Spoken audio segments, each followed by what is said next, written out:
Hey guys, I wanted to review a movie from 1989, put out I think a year or two ago by Scream Factory called After Midnight, and I think this had I remember seeing this movie oddly enough at like pawn shops a lot back in the day on VHS. It had like a really generic MGM style, just really generic cover that used Photoshop and was just a really bad cover.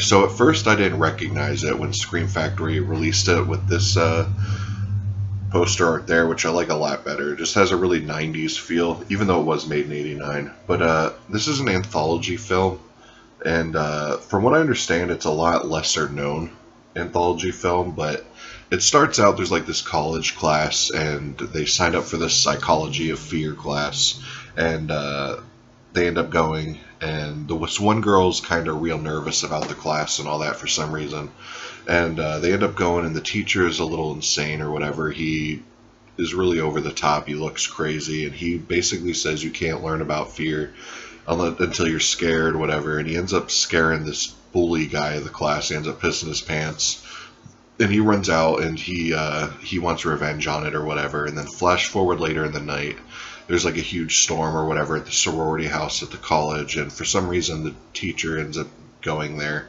and he basically sits down and says, all you guys got to share your scariest stories, and then that's the framing for these three stories. Now the first story involves oh my god, I just saw it last night and it's already a little forgettable. Oh yeah, the first one involves this couple.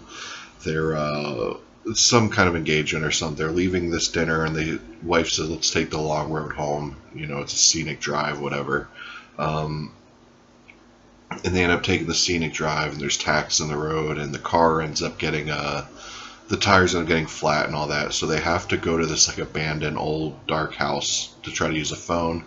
And there's a little twist at the end there that's kind of like a Tales from the Crypt throwback that was really cool. Kind of dug the twist just because I didn't see it coming at the end. And then the second story involves these four girls. They're trying to go to a club, and they can't get in. And oddly enough, one of the girls is actually from Nightmare on Elm Street Part 3. She's the girl that gets slammed into the TV and wants to make it big in Showtime. She plays one of the three girls, or one of the four girls. So it was really cool seeing her in that. But they end up just driving around trying to find a club they can get in, and they run out of gas and stop at this like rundown gas station, and there's some psycho there who has all these Rottweilers, and the rest of the story is pretty much a cat and mouse chase with this psycho and his Rottweilers, which was a pretty good story. It was the longest story I think out of the three, but it was the strongest. I think if there was going to be a short story that was more memorable in this or the one that would be most remembered in this anthology, it would definitely be that second one with that psycho killer. And the third one, which, oh yeah, the third one is this telephone operator. She has to cut budgets and all that and fire people, so there's only one person working the night shift. And this killer dude, he's calling, wanting to leave messages for this like Mexican soap opera woman.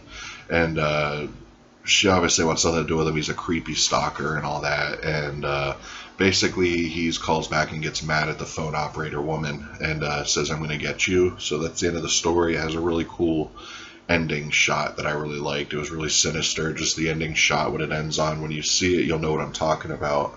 But and then there's like kind of the ending wrap kind of comes together at the end and kind of ties all the stories together really loosely. Like there's shout outs to all the stories at the very last kind of wraparound thing. So it's kind of cool that you realize, because a lot of anthologies you see, it'll be like short movies that were edited down to make an anthology movie, kind of like Night Train to Terror.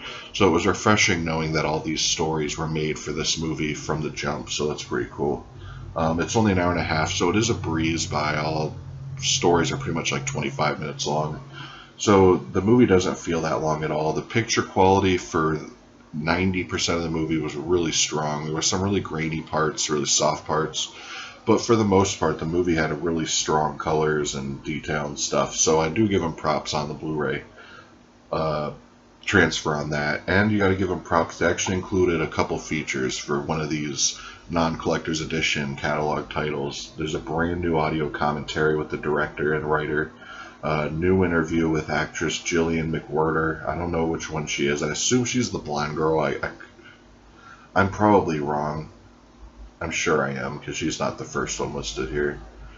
And a theatrical trailer. So, yeah, that's my quick review on After Midnight. Definitely a solid anthology film put out by Scream Factory. I never hear anybody talk about it. So if you find After Midnight for like 15 or less, I definitely recommend picking it up. But anyways, guys, I'll see y'all tomorrow with a review for Cinco de Mayo. And I think I should have a review for Mandy, because I did just watch that. So I'll have a review for that soon, too. Alright, guys. Peace.